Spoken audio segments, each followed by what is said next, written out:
లేదులేండి, థ్యాంక్స్ చెప్తే సరిపోతారు.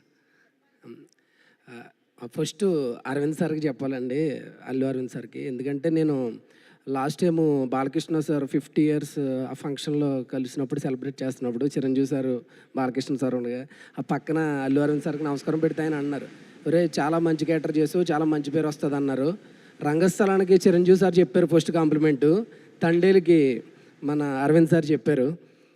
నేను ఒక్కడే చెప్పాలనుకుంటున్నానండి, బన్నీ సార్ కెరియర్లో పుష్ప, రామ్ చరణ్ గారి కెరియర్లో రంగస్థలం, నాగ చైతన్య గారి కెరియర్లో తండేల్.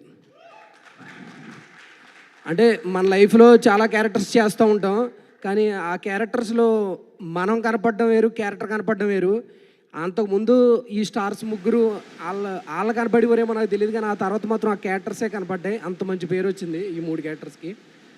తర్వాత మన చందు మొండేటి సార్కి చాలా థ్యాంక్స్ చెప్పాలండి. సినిమా నేను ఇప్పుడు 3 సార్లు చూశాను. నాకు ఒక డైలాగ్ ఉంటుంది అందులో, దేశానికి సరిహద్దులు ఉన్నాయి కానీ మా దురదృష్టానికి మాత్రం హద్దులు లేవు అనే ఒక డైలాగ్ ఉంటుంది. ఆయన రియల్ లైఫ్లో ఆయనకి ఎంత పెయిన్ ఉంటే ఆయన డైలాగ్ రాస్తారు. అంటే ఒక డైలాగ్ ఈక్వల్ టు మొత్తం ఆ మత్స్యకారుల కష్టాన్ని ఒక డైలాగ్లో ఆయన చెప్పారు. చాలా చాలా నెక్స్ట్ లెవెల్ ఆ విజువల్స్ కానీ ఆయన చూసి నేను ఏమన్నా నేర్చుకోవాలంటే ఒకటే నేర్చుకుంటాను డైరెక్టర్ సార్ని. ఒక ఫిమేల్కి ఆయన ఇచ్చే రెస్పెక్ట్ నాకు మతిపోద్ది. అంటే చాలా ఒక లేయర్ ఉంటుంది, ఆ లేయర్ మిస్ అవ్వకుండా సినిమాలో బ్యూటిఫుల్గా తీసుకెళ్ళారు. ఆ సెన్సిటివ్ లైన్ ఎక్కడని ఒక్క దుక్కును కూడా ఒక ముద్దు పెట్టకుండా హీరోయిన్కి ఒక అద్భుతమైన కథ చెప్పారంటే హ్యాట్స్ ఆఫ్ డైరెక్టర్ గారికి. నెక్స్ట్ మన అశ్విని దత్ సార్ ఉన్నారు, చాలా థ్యాంక్స్ సార్.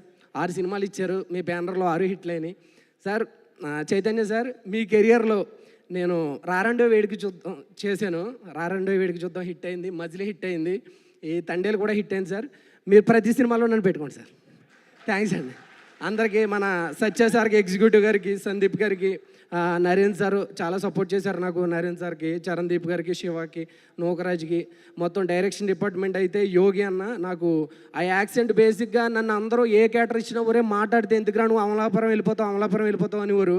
ఆ యోగి అన్న మాత్రం నన్ను ఆ శ్రీకాకుళంలోనే ఉంచాడు, ఆ స్లాంగ్లో నేను కనపడకుండా క్యారెక్టర్ కనపడేలా చేశాడు. డైరెక్షన్ డిపార్ట్మెంట్ అందరికీ, కార్తీక్ అన్న కానీ, మన కోఆర్డినేటర్ విజయ్ గారికి, కిరణ్ గారికి, అందరికీ పేరు పేరున, మన జ్యోతి గారికి, ఇంకా పేర్లు గుర్తురావట్లేదు, అందరికీ పేరు పేరున ప్రతి ఒక్కరికి నేను ఎవరైనా మర్చిపోయింటే 24 డిపార్ట్మెంట్లకి ఇందులో కష్టపడ్డ ప్రతి ఒక్కరికి చాలా చాలా థ్యాంక్స్. మీ కష్టం ఉంది, మీ టెక్నీషియన్స్ కష్టం వల్ల ఈ సినిమా ఎంత సక్సెస్ అయింది. Thank you so much gay thoughts. నేను లైఫ్ లాంగ్ గుర్తుపెట్టుకుంటాను. ఎందుకంటే రంగస్థలం తర్వాత అందరూ మెసేజ్లు పెట్టడమే, ఒరే సరైన క్యారెక్టర్ చేయట్లేదురా అన్నారు. ఇన్ని ఏళ్ళకి నువ్వు రంగస్థలం తర్వాత అద్భుతమైన రోల్ చేసేవారు అని మెసేజ్లు పెడుతున్నారు. ఇంకోటి ఏంటంటే ఏమాత్రం అవకాశం ఉన్నా కొంచెం ఆధార్ కార్డు కూడా రెడీ చేసుకోమంటున్నారు. నా దగ్గర ఆధార్ కార్డు రెడీగా ఉంది. చాలా థ్యాంక్స్ అండి అందరికీ. Thank you so much Mahesh గారు.